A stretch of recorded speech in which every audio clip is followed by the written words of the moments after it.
กับทักทายสบายดีเมื่อจุกคนอยู่ไกลและจุกไกลผมพี่น้องมันเองกับพ่อกับบ่าวแต่หาน้ำบอกน้ำไม้เนาะ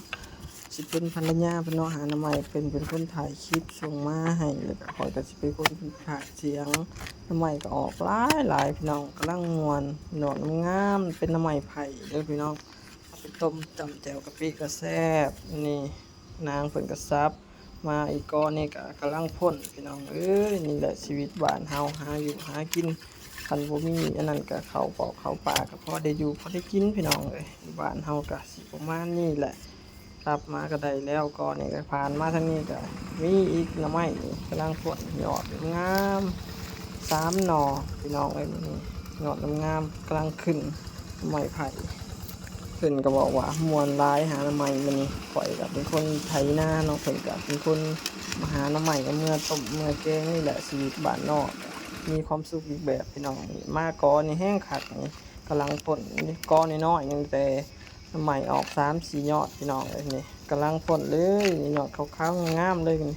ขั้นตอนนี้ก็เพิ่นกำลังเสาะกำลังสิขุดหาอีกยอดหนึงเพิ่นว่ากอหนึงมี3ยอดเพิ่นว่าคันมันสิมีเพิ่นว่าถ้าเบิ่งนำกันเด้อพี่น้องข่อยก็พากบอกพากเสียงก็บ่ค่อยเก่งปานใดดอกพี่น้องเอ้ยเว้าเก้อๆๆอยู่เก้อๆกะบอกให้พี่น้องได้ฟังกันจะเผาเบื่อจะเผานายกันเด้อฝากกดไลค์กดติดตามฝากกดไลค์กดแชร์ให้หน่อยเด้อเป็นกำลังใจให้บ่าวแตนให้บอกให้คลิปนี้ชับได้ยอดนั่นแล้วก็มาเอาอีกยอดนี่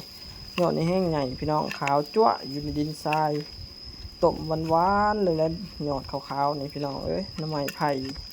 บ่แม่นน้ำไม้กระสะเด้ออันนี้นะเป็นน้ำไม้ไผ่อยู่หน้าทึ่ง